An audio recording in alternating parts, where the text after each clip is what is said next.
detail of that extremely intricate map. "That big river must be the Zambesi," I stuttered, "and even then the mountain of your queen, if it be her mountain, is far away. And how can I come there alone?"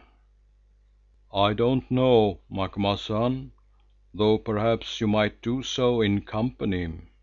At least I believe that in the old days people used to travel to the place, since I have heard a great city stood there once which was the heart of a mighty empire."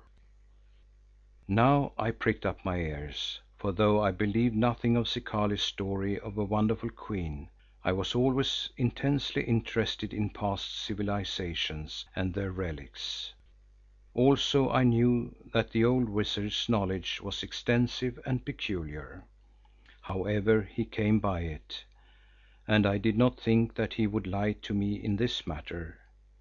Indeed, to tell the truth, then and there I made up my mind that if it were in any way possible, I would attempt this journey. "How did people travel to the city, Zikali?" "By sea, I suppose, Macumazahn, but I think that you will be wise not to try that road, since I believe that on the sea side the marshes are now impassable and you will be safer on your feet." "You want me to go on this adventure, Zikali? Why? I know you never do anything without motive." "Oh, Macumazahn, you are clever and see deeper into the trunk of a tree than most. Yes, I want you to go for three reasons. First, that you may satisfy your soul on certain matters, and I would help you to do so. Secondly, because I want to satisfy mine, and thirdly, because I know that you will come back safe to be a prop to me in the things that will happen in days unborn. Otherwise I would have told you nothing of this story, since it is necessary to me that you should remain living beneath the sun." "Have done, Zikali. What is it that you desire?" "Oh, a great deal that I shall get, but chiefly two things. So with the rest I will not trouble you. First I desire to know whether these dreams of mine of a wonderful white witch doctoress or witch and of my converse with her are indeed more than dreams. Next I would learn whether certain plots of mine at which I have worked for years will succeed." "What plots, Zikali, and how can my taking a distant journey tell you anything about them?" "You know them well enough, Macumazahn. They have to do with the overthrow of a royal house that has worked me bitter wrong.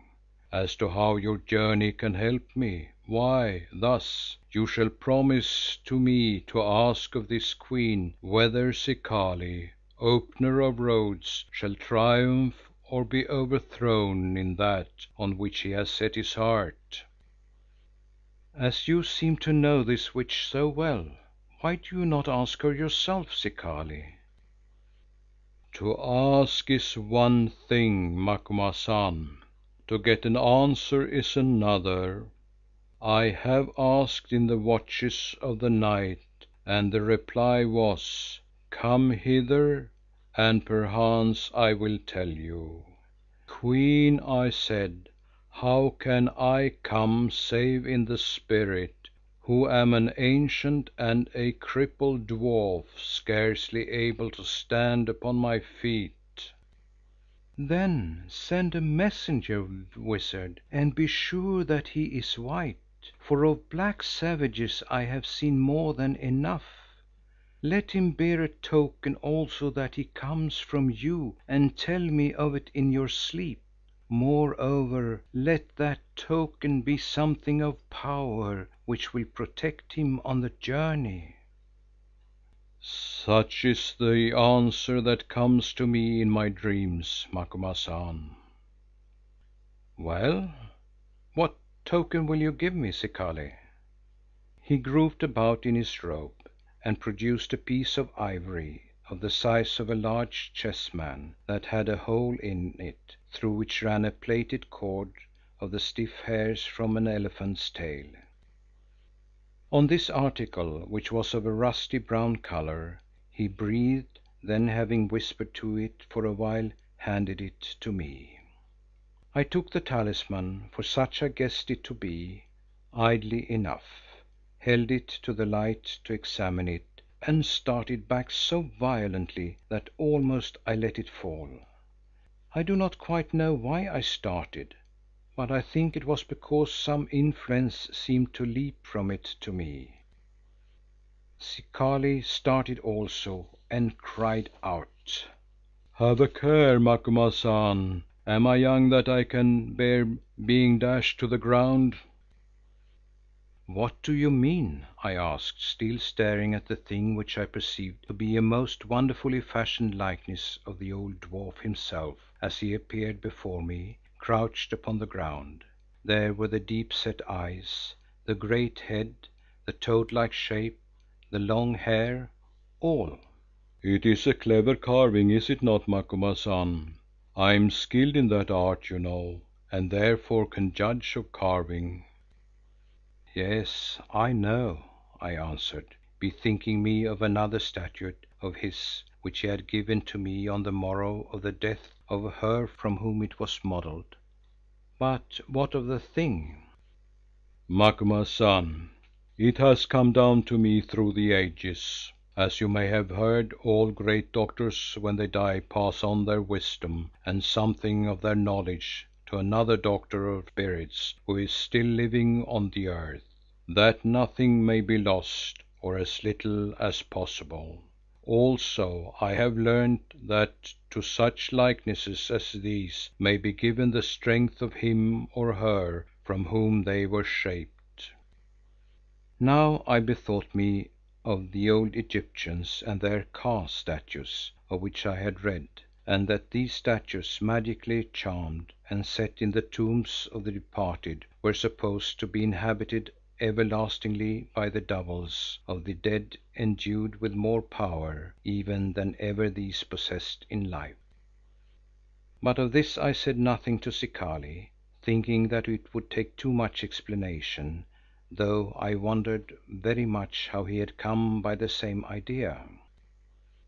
"When that ivory is hung over your heart, Macumazahn, where you must always wear it, learn that with it goes the strength of Zikali, the thought that would have been his thought, and the wisdom that is his wisdom, will be your companions, as much as though he walked at your side and could instruct you in every peril.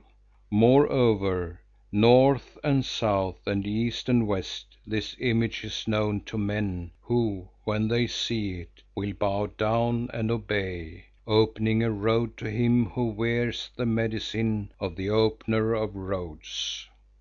"Indeed," I said smiling, "and what is this colour on the ivory?" "I forget, Macumazahn, who have had it a great number of years, ever since it descended to me from a forefather of mine, who was fashioned in the same mould as I am. It looks like blood, does it not? It is a pity that Mameena is not still alive, since she, whose memory was so excellent, might have been able to tell you." And as he spoke with a motion that was at once sure and swift, he threw the loop of elephant hair over my head. Hastily I changed the subject, feeling that after his wont this old wizard, the most terrible man whom ever I knew, who had been so much concerned with the tragic death of Mameena, was stabbing at me in some hidden fashion. "You tell me to go on this journey," I said, "and not alone. Yet for companion you give me only an ugly piece of ivory shaped as no man ever was." Here I got one back at Zikali. "And from the look of it, steeped in blood, which ivory, if I had my way, I would throw into the camp fire. who